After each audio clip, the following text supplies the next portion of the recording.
Welcome to another episode of our brand new series that we have been going through a number of Islamic arguments, countering those arguments, trying basically to refute those arguments, but at the same time offering a lot of sources and tools to counter them, sometimes even using Islam's own sources, sometimes from the Hadith tradition, sometimes from the biography of Muhammad, sometimes from writing outside of that by other prominent Muslims.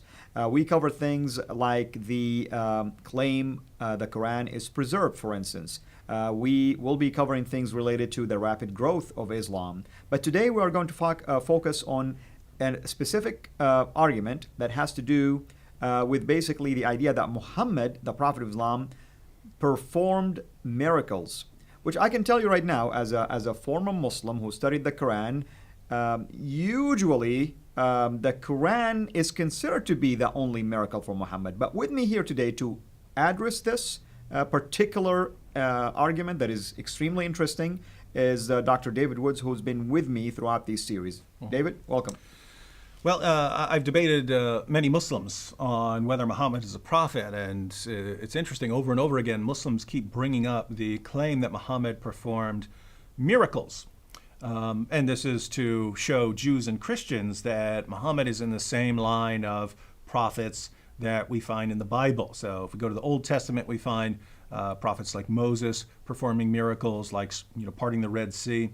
If we go to the New Testament, we find Jesus performing miracles, we find the apostles performing miracles, and so on. And so this is to show that Muhammad is in the same line with all of these guys. And if Muhammad did perform miracles, that would be something that we would need to consider as evidence for Islam. And when we look at the Muslim sources, we find in the Sirah and in the Hadith, Muhammad performing miracles. We find him shooting water out of his fingertips when his followers were thirsty. He could miraculously provide food for his followers. Right. But we have to be somewhat skeptical of sources because of their dates, right? Muslims, Christians, we don't just believe things just because they're written down somewhere, right? We have to consider the sources. Now, when we talk about these sources, the earliest source that talks about Muhammad's miracles is Ibn Ishaq, Sirat Rasulullah, and that's written more than a century after the time of Muhammad. And that's a book that most Muslims I talk to don't even say they don't believe in. They say don't quote that book to us because I'm quoting things like the satanic simply verses because and things part like of it also were lost as well. And so they tell me don't quote that book. Okay. So what source do we go to talk about Muhammad's miracles? Well, they say we have to go to Sahih al-Bukhari and Sahih Muslim.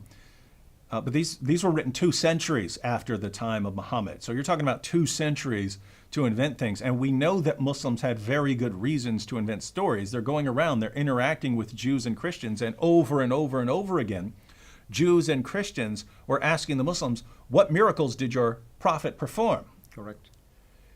And what did Muslims say? Well, at first they're saying the Quran. Look at this awesome, miraculous Quran. And Jews and Christians did not take that seriously at all. Again, they have miracles like Moses parting the Red Sea, and then they have Muslims look at this lovely Arabic script, right? What kind of miracle is that? So Christians and Jews were not impressed with this. And so by the time you get to Ibn Ishaq and Sahih Muslim and Sahih al-Bukhari and so on, suddenly you have all these miracle stories. So we would have to be skeptical. We would have to be skeptical already just by the late date of the sources, especially when Muslims had every reason to invent stories about Muhammad performing miracles. And don't forget, the entire reason for putting the hadith into written collections was that there were so many false stories circulating about Muhammad, right? There were, Bukhari, the great hadith collector Bukhari, had to go sifted through literally hundreds of thousands 600,000 of stories. He went through hundreds of thousands of stories to get to what he considered the most reliable, the most authentic. Which is 7,000 only. So most of it he regards as fabrication. So these stories grow up in an atmosphere where Muslims are inventing all kinds of false things about Muhammad in order to justify their positions. So this is the community that says, oh, and by the way, he performed miracles. We're making up stories, we're lying about all kinds of things, and Muhammad performed miracles. Very difficult to take that seriously. That's correct. But there's an even bigger problem for Muslims, namely the Quran over and over again talks about Muhammad being asked why he couldn't perform miracles. And the response is never, what are you talking about? Muhammad's performing miracles all the time. What are you talking about? He's performing miracles all over the place. Let's look at what the Quran says. We'll go through several passages where people during Muhammad's time, this is how we know that Christians and Jews were challenging Muslims as the Muslims went out and preached, because even when Muhammad was preaching himself, people are constantly challenging him. Why can't you perform a miracle? Why can't you do anything miraculous that might make us believe in you? So let's read through some of the passages on what the Quran says about this. So chapter 6, verse 37 of the Quran, and they say, the unbelievers say, why has not a sign been sent down to him from his Lord? Say, surely Allah is able to send down a sign, but most of them do not know. Notice, why hasn't a sign been sent down? Well, Allah is able to. Well, we would all agree that God can send signs. The question was, why doesn't he send down one for Muhammad? Notice, if Muhammad had been performing miracles, and they ask, why has a sign not been sent down to him from his Lord? The appropriate response would have been, what are you talking about? He just did a miracle last week. There were like 80 people who saw it, Exactly. something like that. It will be reported. But over and over again, this is what we find. Let's look at Surah 10, verse 20. And they say, why is not a sign sent to him from his Lord? Say, the unseen is only for Allah. Therefore wait. Surely I too, with you, am of those who wait. So why doesn't a sign come to Muhammad? Why doesn't Muhammad have a miracle? Because the unseen things are only for Allah. We don't know why he doesn't send a miracle. Again, if Muhammad had been performing miracles, why not? Oh, by the way, Muhammad performed miracles all the time. Why do you guys keep asking for miracles when he's been performing so many? Surah 11, verse 12. Then it may be that you will give up part of what is revealed to you, and your breast will become straitened by it, because they say, why has not a treasure been sent down upon him, or an angel come to him? You are only a warner, and Allah is custodian over all things. So why hasn't a miracle come down upon Muhammad? Because Muhammad is only a warner. Surah 13, verse 7. And those who disbelieve say, why has not a sign been sent down upon him from his Lord? You are only a warner, and there is a guide for every people. Surah 13, verse 27. And those who disbelieve say, why is not a sign sent down upon him by his Lord? Say, surely Allah makes him who will go astray, and guides to himself those who turn to him. Surah 17, verse 59. And nothing could have hindered us that we should send signs, except that the ancients rejected them. And we gave to Samud, the she-camel, a manifest sign, but on her account they did injustice, and we do not send signs but to make men fear. Notice this part right here. It says, nothing could have hindered us that we should send signs, except that the ancients rejected them. So why doesn't Muhammad have a miracle? Why doesn't Allah give a miracle to Muhammad? Because others rejected him. Others rejected them, so therefore Muhammad doesn't get one either. By the way, using this argument, I am a prophet. Yeah. And I'm not going to bring any signs to you because others have already rejected signs. Other people rejected it. And so you're a prophet after Muhammad, using the same reasoning. Absolutely. And therefore Islam is false because you're a prophet after Muhammad. All right, one more. Chapter 29, verses 50 to 51. And they say, why are not signs sent down upon him from his Lord? Say, the signs are only with Allah, and I am only a plain warner. Is it not enough for them that we have revealed to you the book which is recited to them? Most surely there is mercy in this, and a reminder for a people who believe. So here we have, why are not signs sent down upon him? Signs are only with Allah. Muhammad is only a warner. And isn't the Quran enough? Isn't the Quran enough of a miracle for you? That's correct. So, and notice the theme. I'm just a warner. Mm-hmm. I'm just a guide. I'm just a warner. That's it. Anyone can do this job, by the way, to warn people. Yeah. And following this reasoning, isn't every Muslim who preaches the Quran to us is a warner? Yeah. Exactly. So over and over again, in the Quran itself, people are challenging Muhammad. Jews are asking him, Christians are asking him, unbelievers are asking him, polytheists are asking him, the idolaters are asking him. Everyone's, why doesn't this guy have any miracles? And over again, I'm just a warner, I'm just a warner, I'm just a warner. Never, what are you talking about? Why do you guys keep asking the same question over and over again for years when I've been performing miracles all along, as we find in the Hadith? Well, a couple things here. Muslims should realize they have to be skeptical, even about their most trusted collections now, right? Correct. So even stories about Muhammad performing miracles in their most trusted sources of stories about Muhammad, those pass Bukhari's criterion for an authentic narration. They passed Imam Muslim's criteria for an authentic narration. And we know the stories are false because they contradict even the Quran. Even the Quran doesn't support these stories.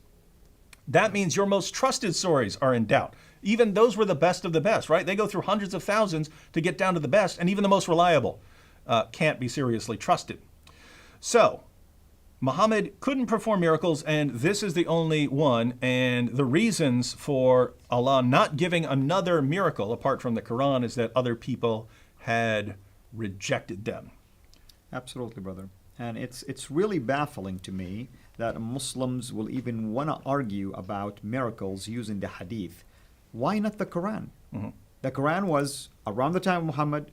Why didn't God reveal such a thing? And in a little bit, I'm going to show why I'm raising this basically objection to this silly argument by using something that was written 2 centuries later. Mm-hmm.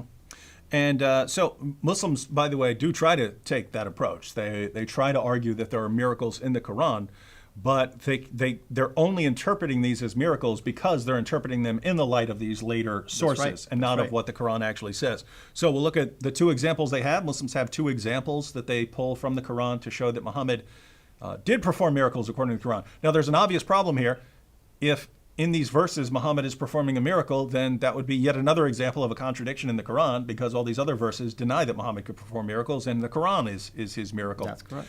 So, but let's take chapter 29 of the Quran, verses 50. Chapter 17, verse 1. Surah Al-Isra. Yeah. Chapter 17, verse 1 of the Quran. This refers to Muhammad's night journey. Glory be to him who made his servant to go on a night from the sacred mosque to the remote mosque, of which we have blessed the precincts, so that we may show to him some of our signs. Surely he is the hearing, the seeing. So this Muhammad going from Mecca to Jerusalem, and this is supposedly an example of a miracle. Now, the problem, of course, right off the bat, is that Aisha herself, in Ibn Ishaq and other sources, was asked about Muhammad's night journey, and she said he was in bed the entire time. So this is not Muhammad miraculously being taken away and him disappearing from Mecca and being taken to Jerusalem and so on. This is Muhammad getting some sort of vision, right? Some sort of vision. Correct. And if I may add also, Dr. Wood, a miracle is intended for others to see it. Mm-hmm. So his own wife said he was asleep. But even let's assume he left the room. Nobody saw this. Yeah. No one said, I saw something unusual, al-Buraq. I saw the Prophet fly in somehow. Yeah. I saw an angel. I heard voices. None of that.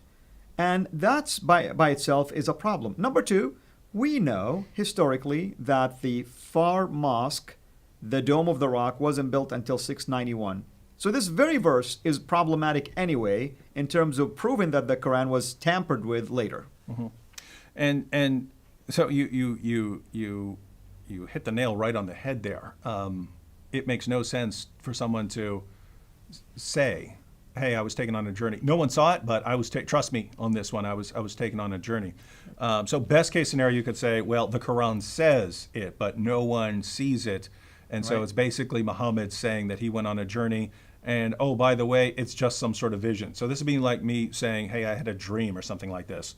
I had a dream, and it's I went away to some great place and stuff like this. Therefore, it's a miracle, and I'm a prophet.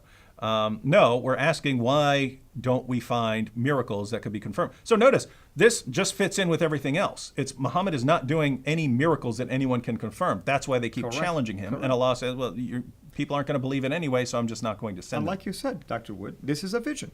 This is not a miracle. Mm-hmm. A more common one, because we do find this one in the Hadith, and Muslims think that this passage of the Quran supports it. But chapter 54, verses 1 through 2, the hour of judgment is nigh, and the moon is cleft asunder. But if they see a sign, they turn away and say, this is but transient magic. So, the moon is cleft asunder. There are stories in the Hadith about Muhammad going out and splitting the moon in half, and the unbelievers see it and so on. And so this is the miracle, and it's right here in the Quran. Now, what's the problem? Well, if you read this passage, this doesn't say anything about Muhammad doing anything here. There's nothing about Muhammad. There's nothing about Muhammad going out and saying that this is his sign or something like this. This doesn't say anything about what went on here, or even that this is some past event.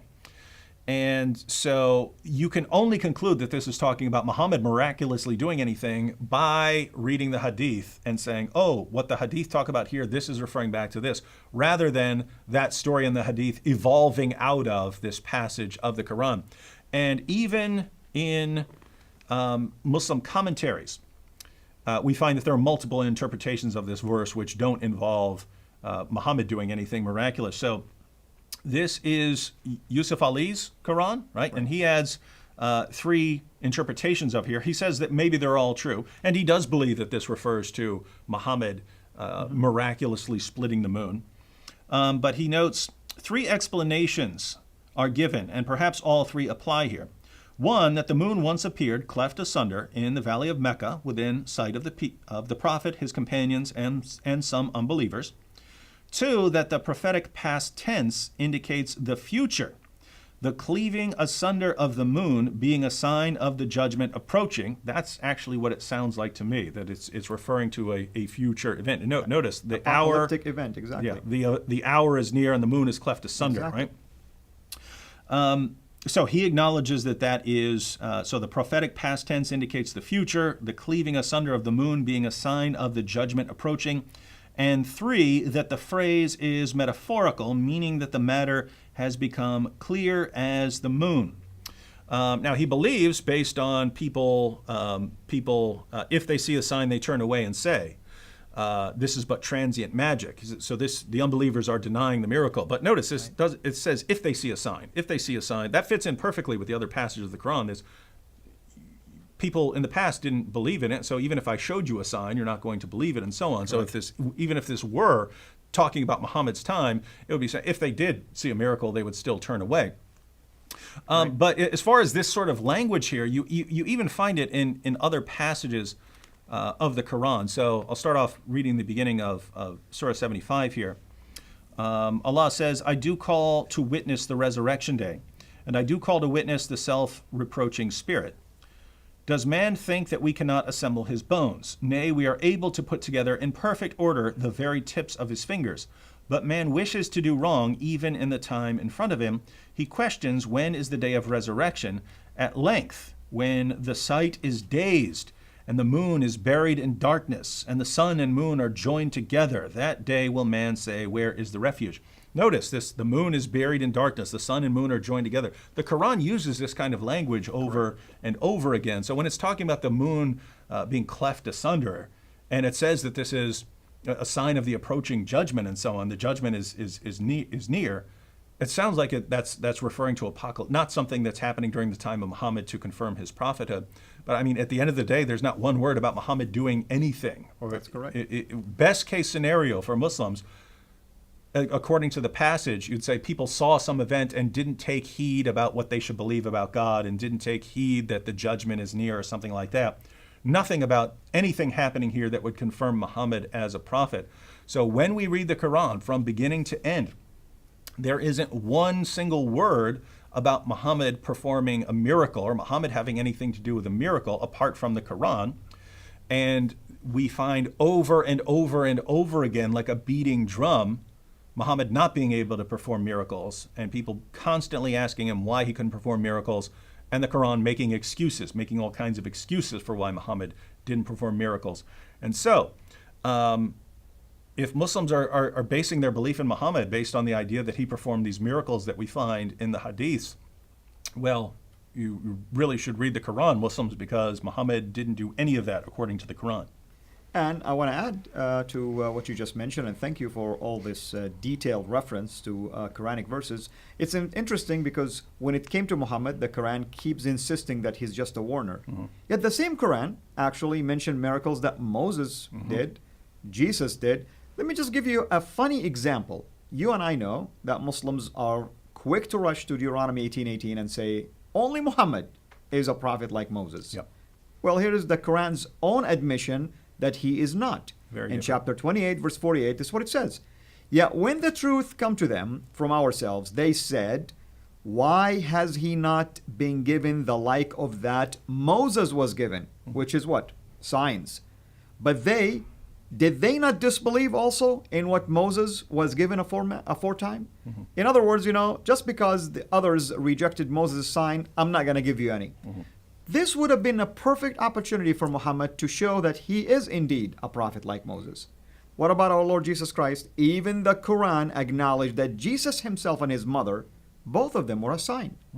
And then Jesus himself also gave Long after the ancients had been rejecting other miracles of other prophets. Exactly. And God still kept sending people miracles. Exactly. Why? Because the people who are there are different people from the ones who had rejected the miracles. And many people did believe in Jesus because of his miracles, even though other ancient people rejected miracles.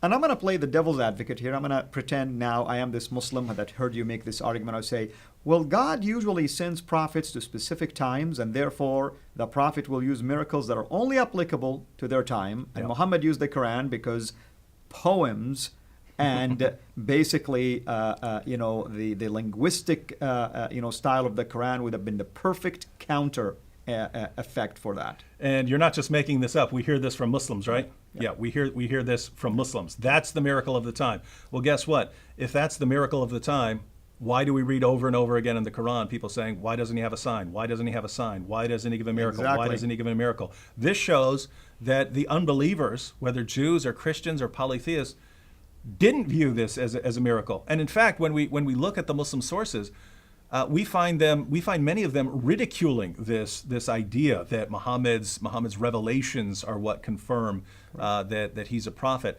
So history shows that people didn't take this argument very seriously. Yes, he apparently won some followers early on who were impressed by his revelations, but that's not how Muhammad won lots of followers, right? When he fled Mecca, he did not have many people.